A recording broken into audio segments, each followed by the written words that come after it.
The joint convention will come to order. Representative Russell, you're recognized.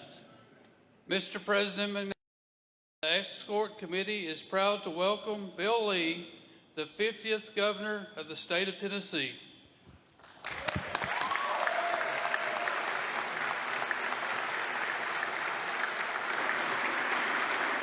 Will the committee please escort the governor forward?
Thank you.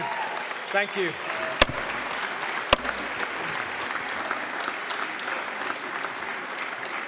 Members of the General Assembly, it is my distinguished pleasure to present to you the Governor of the great state of Tennessee, the Honorable Bill Lee.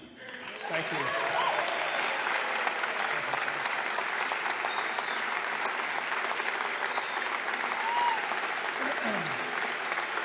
Thank you. Thank you.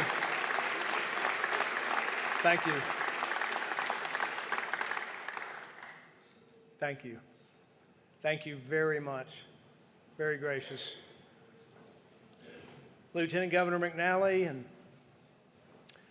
Speaker Sexton, Speaker Pro Tem Hale, Speaker Pro Tem Marsh, members of the 112th General Assembly, justices, constitutional officers, and to my family, thank you for being here today. It means a lot. I first and especially want to acknowledge someone who has for the last 3 years been a steadfast partner to me in this journey. She's also been a faithful friend to Tennesseans, especially underserved Tennesseans, through her Tennessee Serves initiative. I'm so proud of the work that she has done for Tennesseans.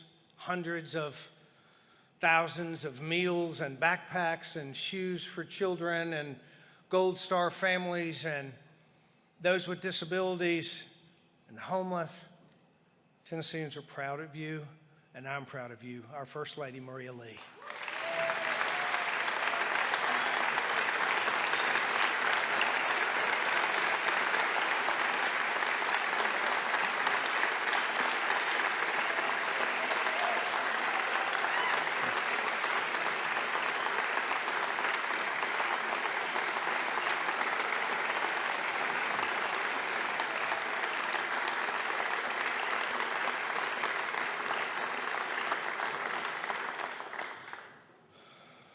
A spirit of humble service matters in times of trial. It matters in times of prosperity. And so I also want to thank members of my staff and members of the cabinet who are here tonight, who have served Tennesseans tirelessly through the last year.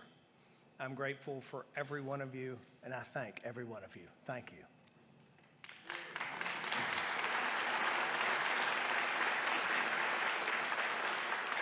To everyone else here and everyone listening across the state, it is the highest honor that I have to serve you as your governor. and I am grateful that you allow me to serve in this position. We stand here today in a different place than we were last year, but our gratitude to Tennesseans hasn't changed. Tennesseans, you have kept this state open and moving forward. And Tennesseans, like members of the National Guard, who've met the worst of circumstances with grit and yet also provided comfort. Nurses and healthcare workers who've cared for the sick, and teachers and administrators who've taught our children, troopers and police officers and sheriff's deputies who patrol our roads and keep our neighborhoods safe, small businesses that have kept their doors open, and workers who've worked extra hours to keep our economy moving. You all, Tennesseans, are what makes Tennessee exceptional. Thank you.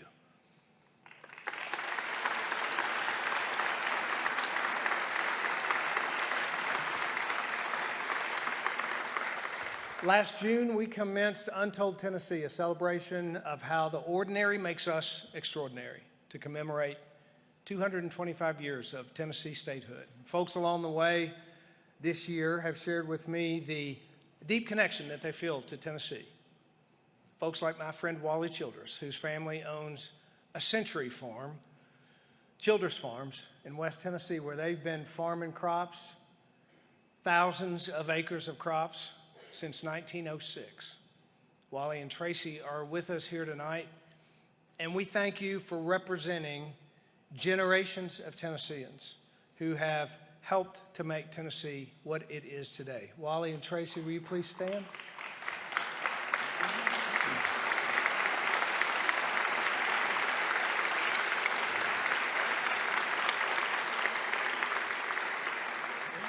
You know, for 225 years, Tennessee's been a beacon to those who wanted to plant their roots here. They needed a frontier to build their American dream. And in 1965, the General Assembly recognized that. And they passed a resolution to adopt a state slogan, Tennessee, America at its best. Over the years, leaders have reminded Tennesseans that America at its best is not just a slogan, it's our North Star. However, America at its best means something different today than it did when it was adopted in 1965. Even different than it has over the last decade. I think about what was going on in our country in 1965 and the very real tension of becoming a more perfect union. There were moments of great optimism with the passage of the Voting Rights Act. There were moments of tremendous innovation as Americans stepped into space. And yet there were also great challenges in 1965. American combat troops landed in Vietnam. And the civil rights movement continued, but with painfully slow progress. Tennessee, America at its best, embraces both sides of the coin. We acknowledge our shortcomings, but we build on our best. And it reminds me of the truth in Scripture. Great faith is required to keep pushing for the things not yet seen.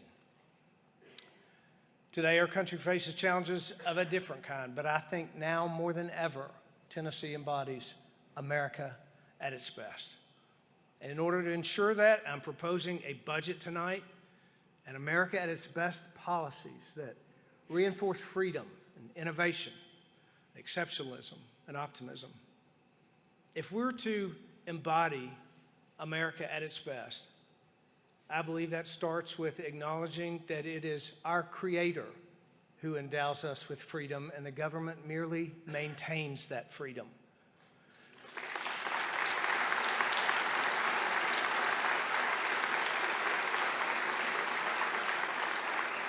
And I believe that now more than ever, we must show great discipline and regard for our freedoms. And one way we do that is through small government that contributes to a safe and well-ordered society. In recent history, big government has attempted to take over society instead of contributing to it. And that's no way to live. Tennessee's pushed back on that big government. In fact, Tennessee has recently been ranked as one of the top 5 freest states in the country.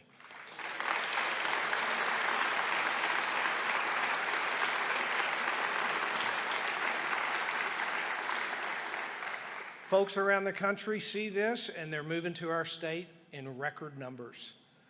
And they're fleeing states with rising crime and falling support for law enforcement. Bob and Darcy Armanino each served in the San Francisco Police Department for 30 years. They recently packed up everything they had and left behind everything they knew in search of, as they say, more freedom. And they moved right down the road from me.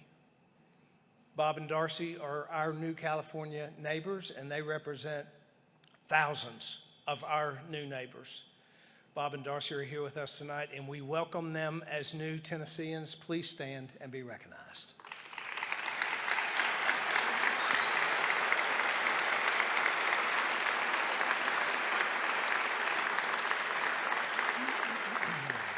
In fact, law enforcement officials from across the country have seen Tennessee as a destination for more freedom. Just last year, we put out a call to officers from New York to LA who were facing restrictive mandates, and they responded.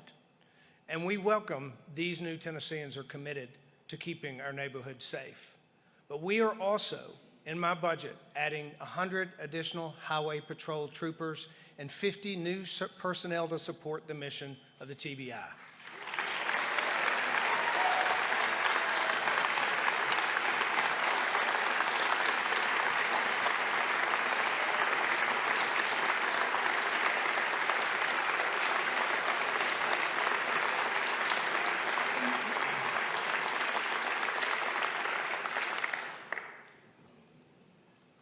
We'll also commit more than $150 million directly into law enforcement agencies across the state to create safer neighborhoods through the Violent Crime Intervention Grant Fund. And we're proposing more than $350 million new dollars that'll support a law enforcement training academy to ensure that we have the most professional force in the country. Our funding commitment to law enforcement shows a respect for the rule of law and a rejection of the defund the police movement that we've seen across this country.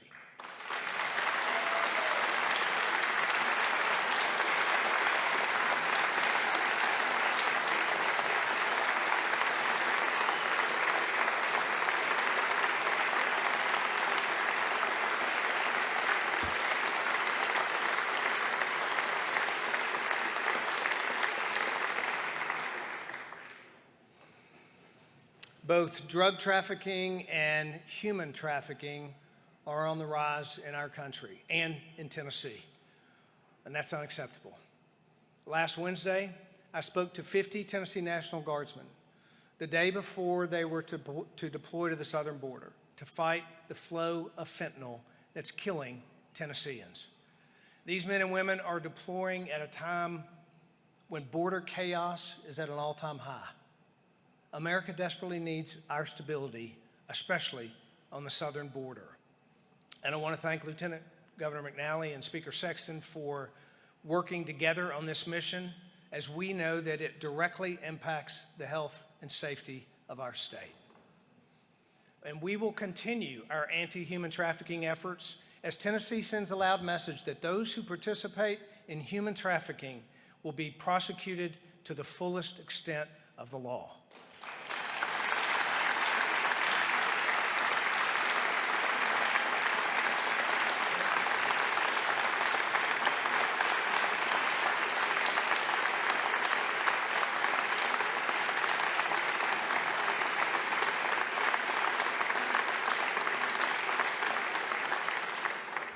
I also believe that communities of faith are critical to the preservation of American freedom. Last year, I met with a group of Jewish leaders who expressed concern about being able to safely worship while anti-Semitism is on the rise. In fact, recently, a shock world watched as a Texas synagogue was held hostage. But the rabbi there credited the outcome to extensive safety training through partnership with local law enforcement. So I've directed the Department of Safety and Homeland Security to create a plan so that every house of worship in our state can receive high-quality safety training, and we will continue to protect Tennesseans' ability to worship freely.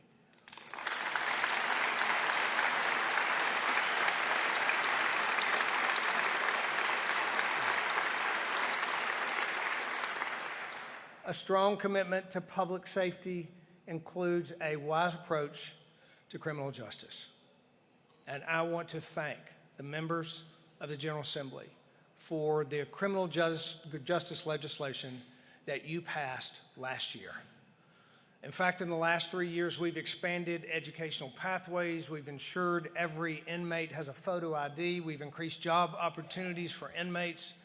Evidence clearly shows that small efforts make a large difference in public safety, and we will continue to build on that.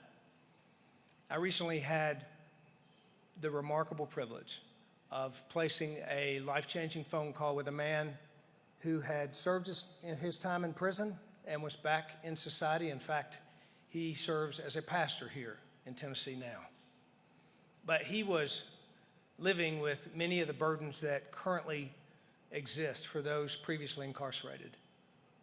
It was a call to grant clemency, but it ended up being a reminder to me that people who have served their debt to society for the mistakes that they have made can absolutely become productive, contributing citizens to the community if we will just clear a path.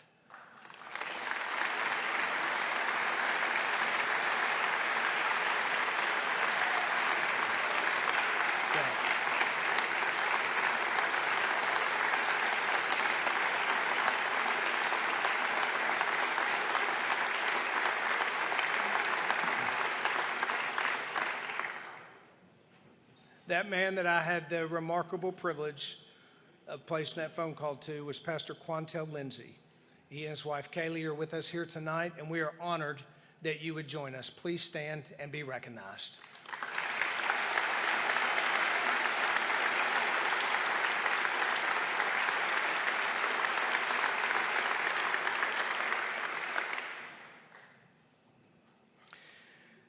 The freedom to innovate requires a healthy balance sheet. Unfortunately, that's not something we've been seeing at the national level. The national debt recently surpassed $29 trillion. That amounts to more than $220,000 per household. We pay a staggering $900 million per day in national debt interest payments. And this is a bipartisan problem working within a broken system.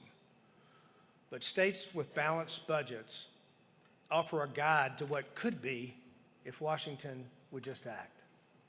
Washington saddles our kids with trillions of dollars of debt. Tennessee's strong fiscal position allows us to instead invest on their behalf. Education, infrastructure, healthcare, economic development, all areas where we can make smart and strategic investments that most states cannot. In Tennessee, we've also prioritized efficiency. Unlike many other states, since I've taken office, our employee headcount at our departments has decreased by 5% without making layoffs. And I want to thank the members of the General Assembly for what I believe is a prudent management approach. And while some are forecasting a recession, Tennessee remains prepared with a healthy savings account and minimal liabilities. Our proposed budget will boost the rainy day fund to its highest ever, $1.6 billion. And we have the financial capacity to innovate and approach key areas like education, infrastructure, with fresh eyes. And because of that, and with the support of thousands of Tennessee families, I'm committing to updating the 30-year-old way that we fund our K-12 public schools.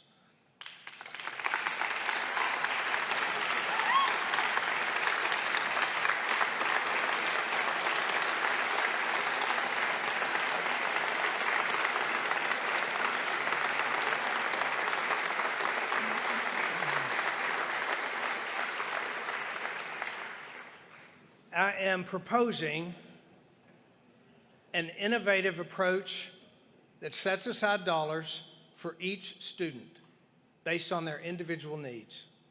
And these dollars will be used in whatever public school they attend.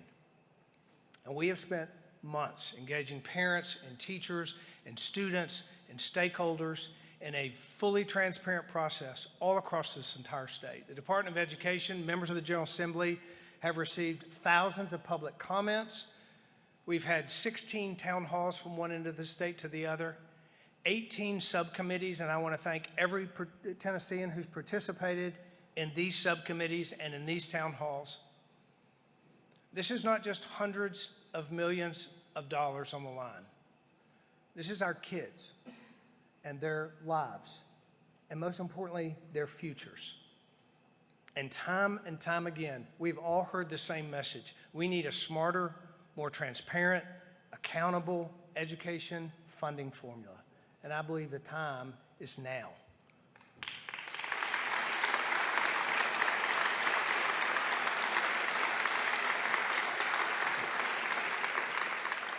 A formula that prioritizes the needs of students above all else, and that pays particular attention to students with disabilities, and to low-income students, and to rural students, and students with other priority needs.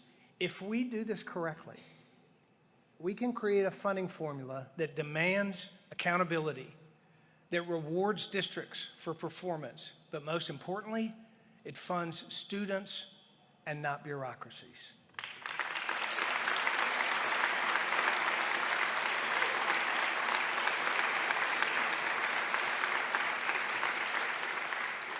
If we do this right, then and only then can we feel confident investing the dollars that are needed for our public schools and the future of Tennessee. And therefore, in tandem with this new funding formula, I'm proposing $1 billion in new recurring education spending for our public schools across Tennessee.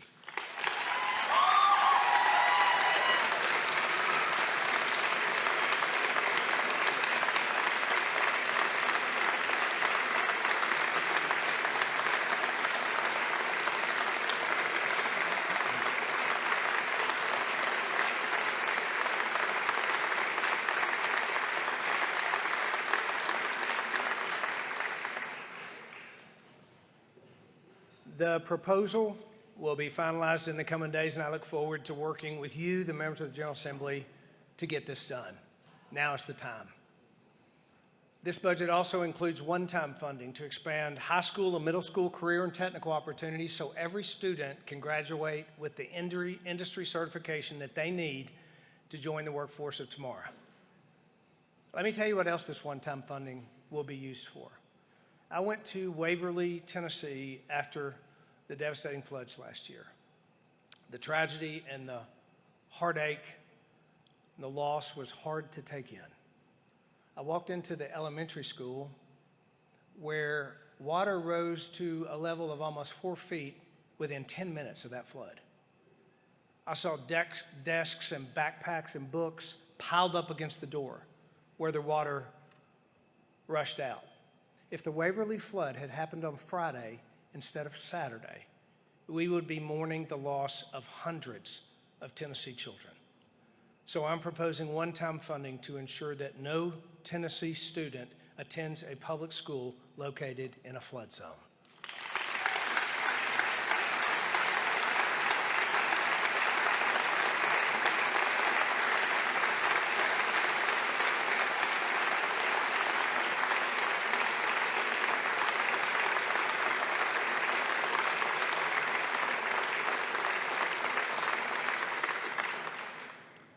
While we are improving our funding strategy, we also need to empower parents with a candid look into not only how their children are learning, but what their children are learning. The vast majority of parents believe that they should be allowed to see books and curriculum and other items used in the classroom. That's how I felt about my kids, and I stand with those parents today. So we're proposing a new law that will ensure that parents know what materials are available to their students in libraries. This law will also create accountability at the local level, so parents are empowered to make sure that content is age appropriate in the books that their children see.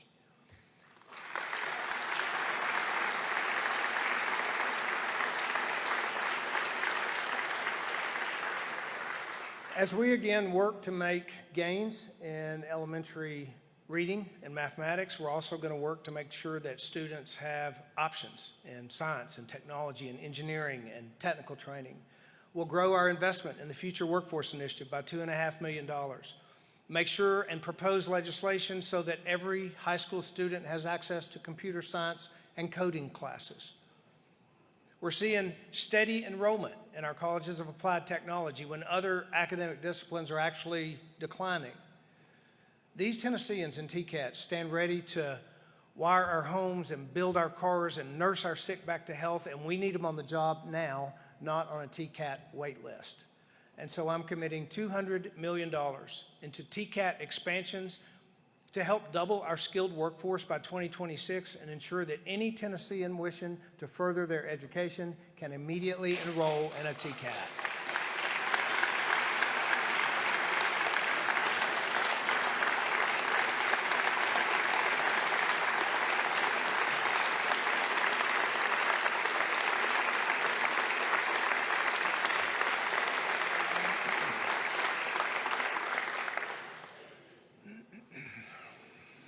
Make no mistake, Tennessee is Working People USA, and we'll do whatever it takes to train and retrain Tennesseans so that both our families and our businesses can thrive.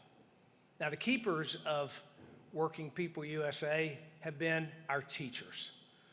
When companies look to Tennessee for a pipeline of skilled workers, it's teachers who are busy preparing students for life beyond the classroom. We, therefore, should raise teacher pay this year by $125 million, which is a well-deserved increase into the teacher salary pool.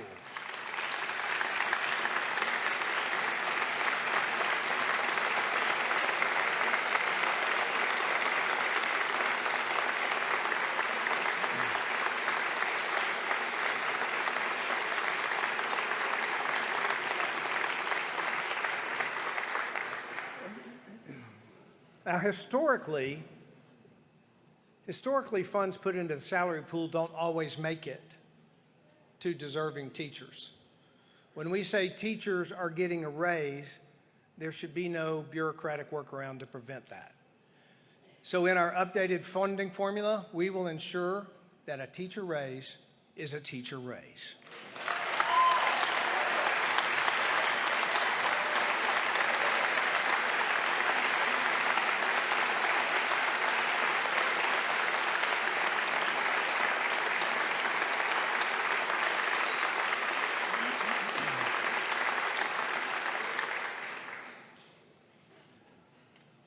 That increasing wages isn't enough to address the teacher shortage and the record number of retirements we've had.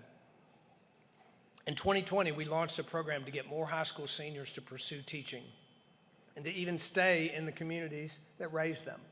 Our program is called Grow Your Own, and it's now nationally recognized as a model for building a pipeline of qualified educators. It's the first time that teaching has been recognized by the federal government as an apprenticeship pathway. And that path starts right here in Tennessee.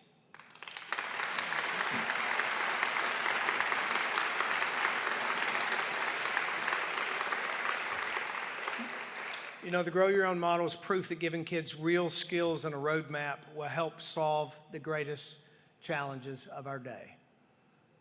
And so much of innovation, which we talked about, is doing research and committing to reaching full potential. At the higher education level, we're investing $90 million in our nationally highlighted outcomes-based funding formula. With this level of funding, I would expect zero tuition increases for our public universities.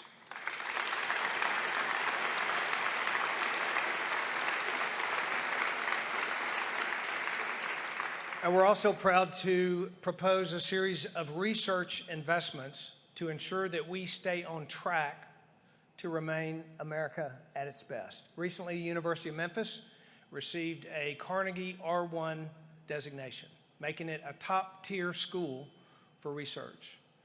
In fact, we will now have what's known as an R1 institution in each Grand Division. We're proposing $50 million toward a research endowment to propel work that will make Memphis a global leader in agritech, cybersecurity, and digital workforce.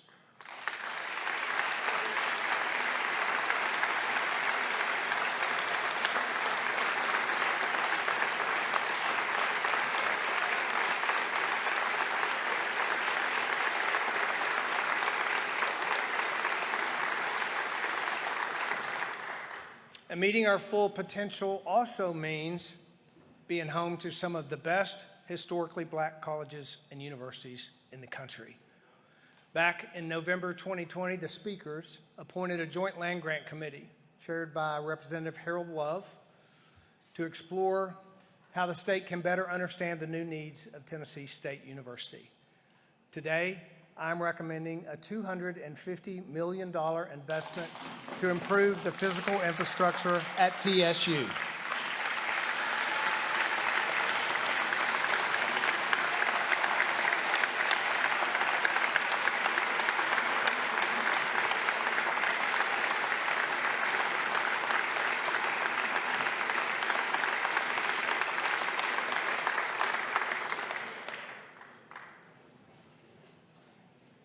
Just to be clear, that was to improve the physical infrastructure at TSU. I appreciate your enthusiasm. Our commitment to innovation will continue right on to the Oak Ridge Corridor, where we'll be investing $70 million to complete the Oak Ridge Innovation Institute, which is a partnership with the University of Tennessee.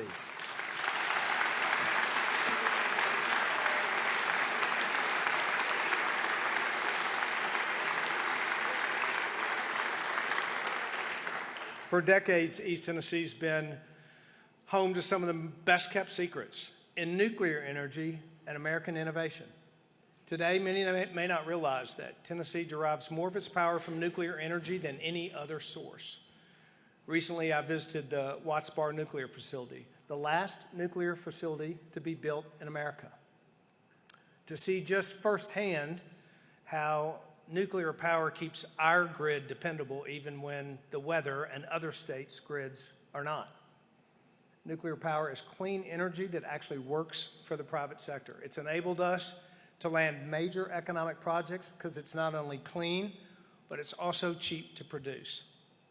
Tennessee's expanded nuclear potential rests at the Clinch River site as one of the few undeveloped yet already certified nuclear sites in the country.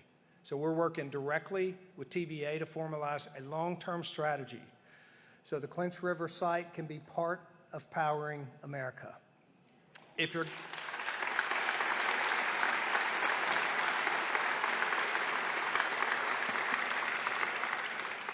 going to have a real conversation about energy in America, it needs to be safe.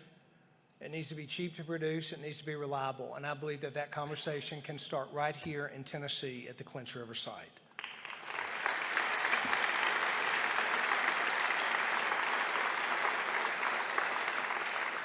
Our state, thankfully, is one of the fastest growing states in the country. And we have an obligation to future generations to invest in our roads and our bridges to accommodate that growth. My budget proposes accelerating the IMPROVE Act by allocating $100 million to ensure progress on critical projects.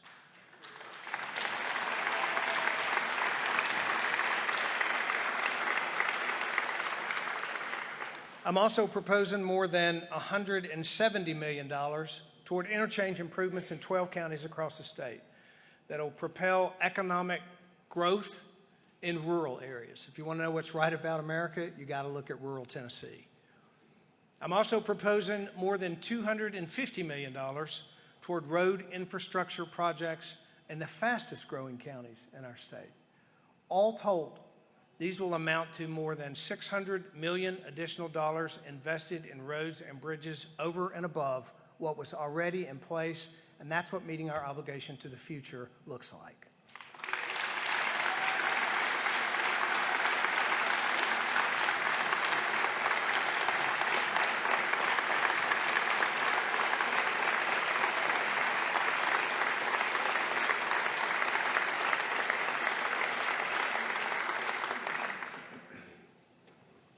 Earlier, I mentioned that Tennesseans are what makes our state exceptional. I recently watched President Reagan's farewell address that he made just before he left office in January 1989. And as most presidents have done, his farewell address includes a warning to the American people. He reminds us that what we want to have in this country is informed patriotism. And then speaking about American history, he says, if we forget what we did, we won't know who we are. He said, I'm warning of an eradication of the American memory that could result ultimately in an erosion of the American spirit. But he offered a solution by saying, let's start with some basics, more attention to American history and a greater emphasis on civic ritual.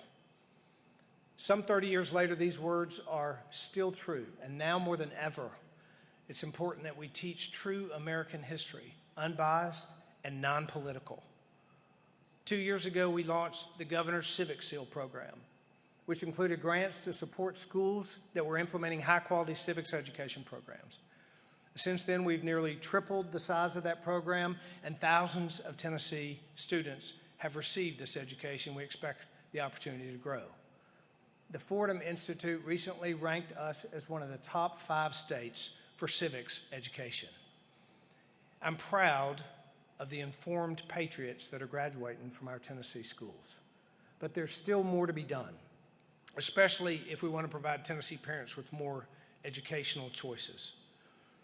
2 years ago, I traveled to Hillsdale College, where I participated in a President's Day celebration and spent time with what I believe are champions of American exceptionalism.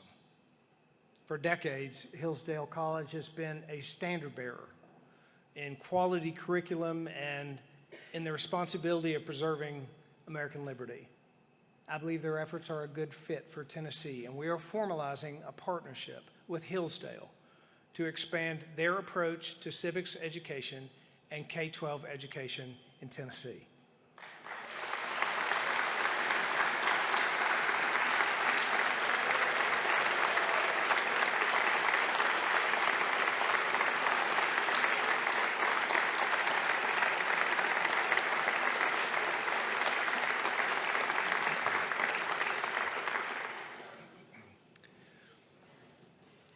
Informed patriotism should stretch beyond K-12 and into higher education. In many states, colleges and universities have become centers of anti-American thought, leaving students not only ill-equipped but confused.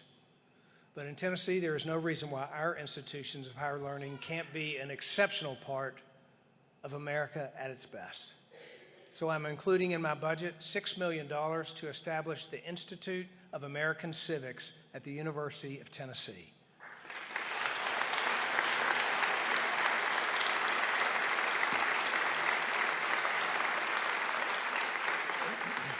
This will be a flagship for the nation, a beacon celebrating intellectual diversity at our universities and teaching how responsible and civic-minded people strengthens our communities and strengthens our country. Our universities not only face internal threats, but are facing very real external threats as well, as foreign powers target them to steal or influence American research. The federal government estimates more than $225 billion worth of intellectual property is stolen every year from China, and much of it at institutions of higher learning. Last year, we shut down Confucius Institutes in our public Tennessee universities to cut ties with an organization that's working for the Chinese party. The state of Tennessee has to remain vigilant with regard to countries and foreign entities who do not have our best interest in mind. So our administration is strengthening our vetting approach to ensure that we do not spend state dollars or incentivize any company doing the work of foreign adversaries.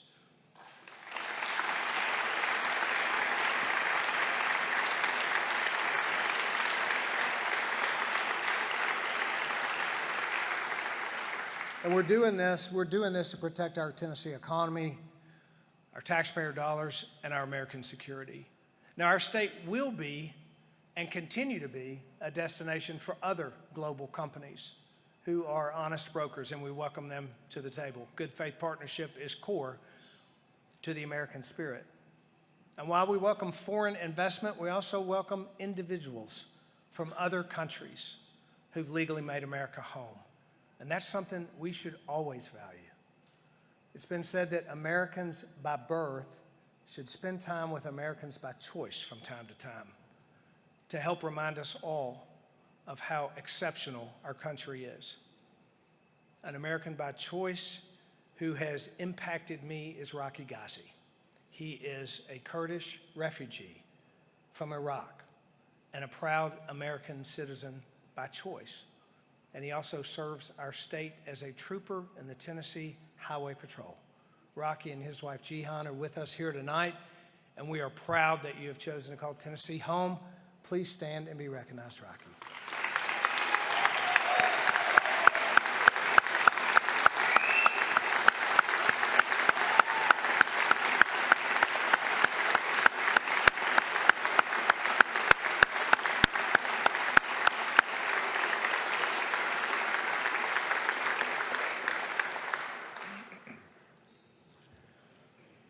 Tennessee fulfills America at its best because of our optimism, in part. Optimism that our best days are ahead of us and that we can be the best state for families to form and to thrive. And my office has proposed and supported some of the soundest pro-life legislation in the country. And thanks to our partners in the legislature, we passed thoughtful laws that protected the unborn and supported expecting mothers. If the federal courts return full authority to the states, Tennessee's laws will automatically provide the maximum possible protection and offer a glimmer of redemption as America reconciles our troubled past. And I believe Tennessee can be a major part of that reconciliation by offering both hope and resources to families in crisis. And this begins with mothers, continuing big investments in their health. TennCare's Health Starts initiative will now have the funding to put an even greater emphasis on maternal health and holistic care for mothers and children. And our support for families will continue through Tennessee Fosters Hope, where we've certified new foster families and offered trauma training statewide, recruited foster-friendly businesses, and moved many children into forever homes.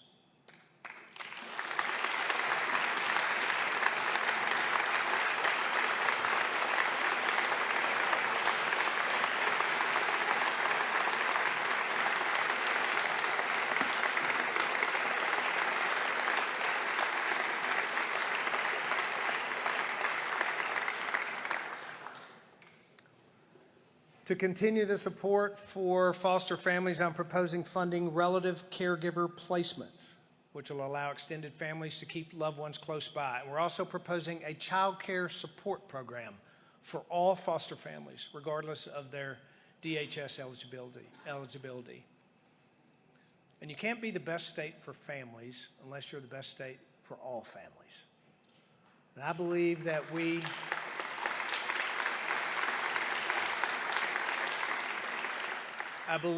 have still significant work to do in improving access to health care for Tennessee families. But because of our prudent fiscal management, we're making huge investments in rural health care in this budget.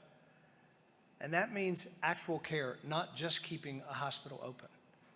We need qualified, dedicated physicians and staff in rural areas. So we're dedicating more than $18 million to attract 150 new primary care residents for rural Tennessee.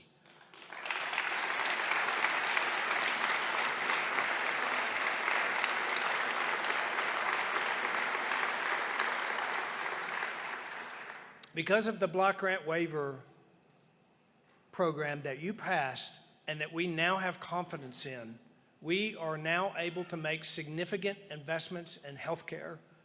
Additionally, including $55 million into our Medicaid Pathways to Independence program. And this simply means more benefits and smarter spending on behalf of our TennCare population.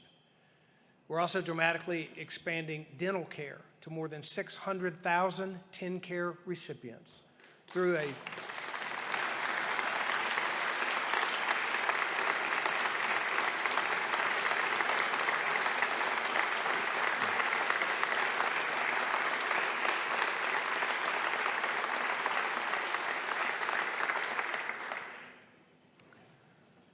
These 600 recipients will receive this care through a $25 million investment. And we're also working on a multi-year commitment to broaden dental services all across the state. Regarding health care, it's no secret that the opioid epidemic has ravaged many of our communities all across Tennessee and continues to do so. Therefore, we are increasing our investment to support addiction recovery through mobile units and improved walk-in care from one end of the state to the other. In spite of the tremendous work that is being done and the challenge that this opioid epidemic is to us today, we're actually at a hopeful moment, thanks to a tireless fighter who serves our state. Our Attorney General, Herbert Slatery, has worked to ensure that every county in Tennessee is entitled to its part of the $26 billion suit against pharmaceutical companies who fueled the opioid tragedy in this state.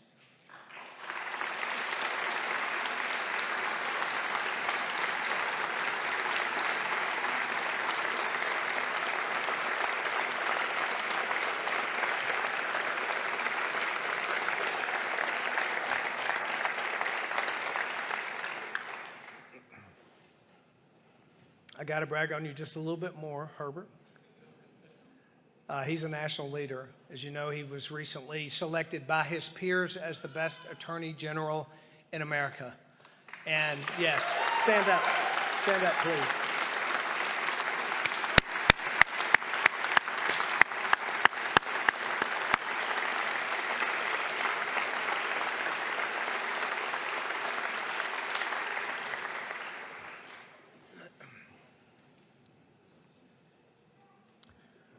From education to infrastructure, economic development to healthcare, I believe that this budget is bold and it's balanced.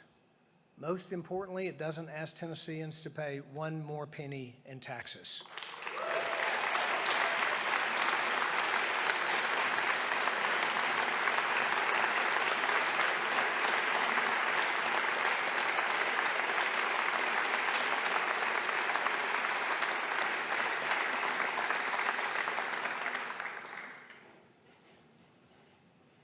Members of the General Assembly, the state of our state is strong, and I look forward to working with you to make it stronger yet.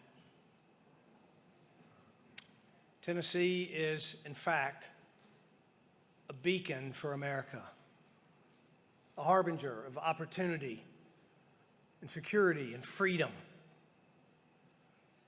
We are the reminder of what can be but is not yet. Very much like the formation of a more perfect union. Every child doesn't yet have access to a high-quality education. Every neighborhood is not yet safe. Every family does not yet have opportunity. But what I know is this: every single member of the Tennessee General Assembly, every court justice, every constitutional officer, and this governor knows that if anybody can do it, Tennessee can.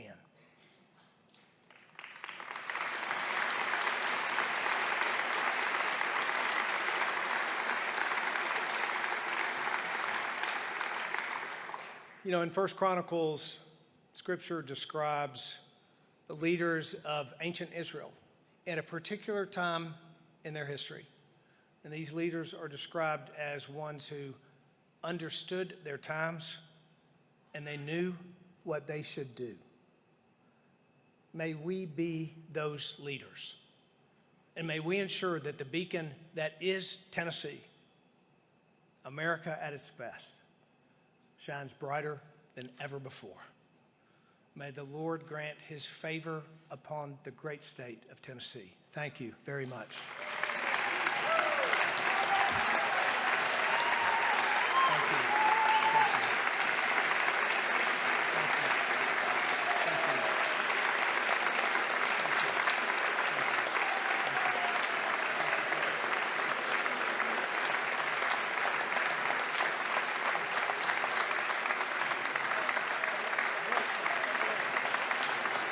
Thank you.